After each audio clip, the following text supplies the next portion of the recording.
Hi, lovies. This is Christina with Magi Psychic LLC here on Universal Spirit Podcast. We are still in the middle of our magic series. We are now on episode 28, and we are talking about the magic of plants and also the understanding of plant spirits. Just a quick sidebar. When we are working with herbs and plants, we might seem to, I would not say dehumanize them, but more like, treat them as if they're inanimate objects when they are, in fact, very much alive. Plants and plant spirits will always play a very important part in magic. More so in nature when incorporating herbs and or plants, it is always beneficial to honor the spirits of the woods, the forest, the plains, and the specific plants themselves.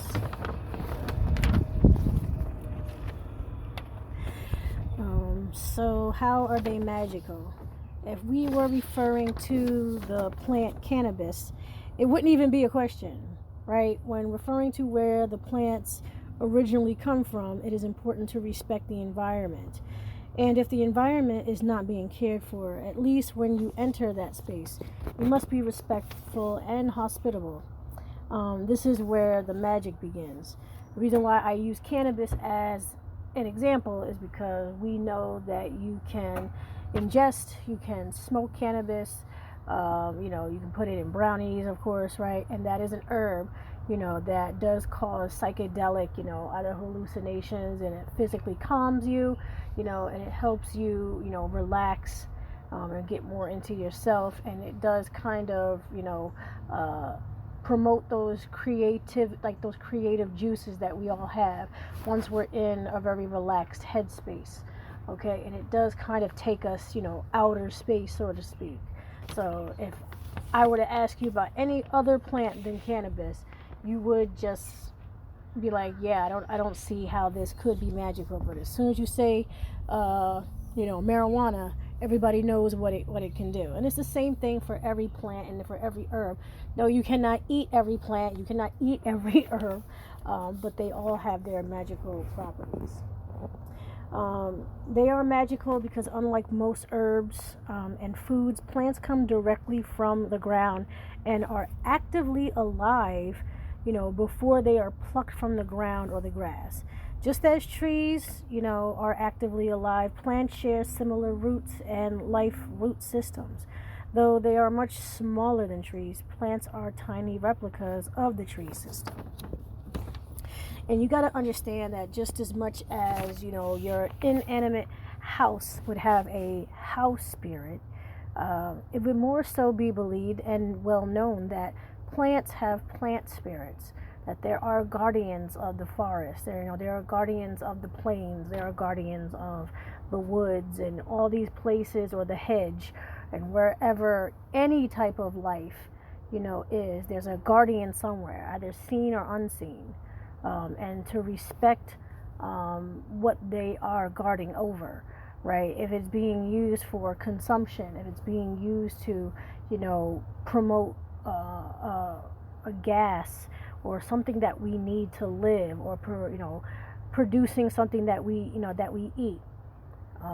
It is always good to be respectful, because I do speak about in my practice that how your food is prepared will manifest through you when you eat it. So if you put physical, spiritual good vibes into your food, and your food was prepared, as like a blessing, or, just with good and positive emotions and positive energies, that's what you will ingest into your body, and that will manifest through you, those positive energies. If your food is prepared in a negative way, right, and if it's slaughtered brutally and it's treated badly, and all that energy that went into it, is going to go into your body. That's why there is this separation between regular food and kosher food, right? Because it is prayed over, understanding that most likely the food had been brutally, killed in order for you to eat it, or for it to be prepared for you to eat it. The same thing goes with, fruits and vegetables that grow out of the ground. I do mention, I did cite the 1992 movie. It's a child's movie, Fern Gully, which is a representation of plant spirits and guardians of nature. Some would argue that the plant spirits were not strong enough to fight the destruction of the humans then and today, as we continue to clear forest and nature to build homes. Others would argue that the survival of those plants and nature are still existing today is its own way of protection. So the protection from the extinction is the main goal. This is also, mimicked in the existence of fairies, tree spirits, tree people, little people that live in trees. Some people even say that, the birds are, plant spirits as well, as they, live in trees and watch over the plant life that is around them, or they tend to the well-being of the plants. And understanding that how you gather your herbs, especially if you are 100% natural in gathering your herbs, that the plants are treated well, because they are communicating with each other, they are alive. And if you were to just pluck a plant, with no regard to its life, you are kind of, disrespecting the life of that plant in a way, and also the spirit that is in charge of, watching over it. It's like, yes, it's here for you to use. At the same time, please be respectful of its life in general, because karma does play in nature as well. So you're not going to get away with, treating trees or plants or animals or anything that is alive badly and not thinking you're going to get repercussions in some kind of way. It always plays out. And like I said before, they are actively alive before they are plucked. Just like, we talk about being listened to by the government, they have auras and they have sensors and they can hear us, they can see us and they can sense us. And the spirits that are, in charge of watching over them can see us as well and understand that, whether we are in the wrong or we are in the right, it can't really stop us from,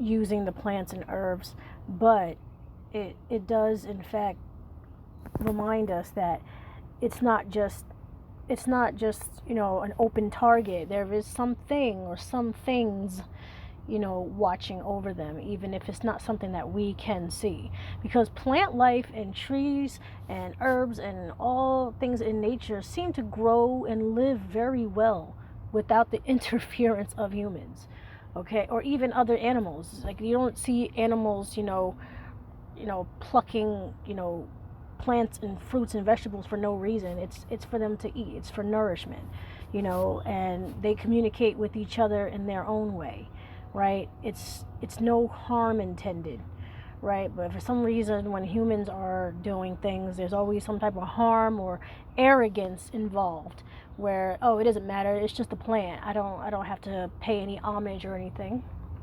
Plant spirits do in fact like offerings, especially knowing that you are going to uproot something, that you are going to take away something. It is best to give something. So if you do have a garden, or a, collection of herbs that you pick naturally from somewhere, leave an offering. Leave something for the spirits. Leave something for the, tree spirits, especially if you, need anything from that tree. Understanding that trees are alive, and, permission is always, granted or, required, and if you don't ask for permission, you can at least leave an offering, right? If you see somebody leaving an offering by a tree, mind your business, okay? That person obviously will have very good karma and will be blessed in their works, because they are understanding that they are taking away and they need to give at the same time. Water the ground before taking up plants.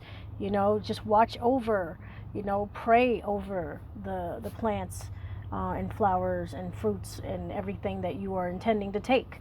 Acknowledge the spirits, acknowledge the plant entities, that are alive and that are keeping everything well, because they're keeping things well so it can be available to you. They're keeping things well so, everything grows correctly, and it's providing everything that you need. And more so than not, it is. And I'm outside while I'm recording this, because I just wanted to just take a good look at, the trees and everything. And there's a peace that comes with these plants and herbs.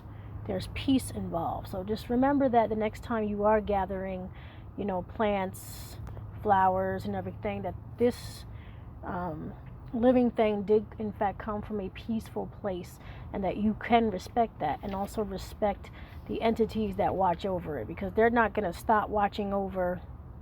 They're also going to continue to watch over these plants and everything that you use them for. That includes your foods that you make, and the herbs and oils that you make. Give an offering to these spirits even after if you pluck them from the ground. This way you're more welcome to take more and more and more, but you will learn to give more and more and more, and then you'll start to see the balance of life and the balance of nature. And then you start to see how industrialism is very out of balance when they destroy these places,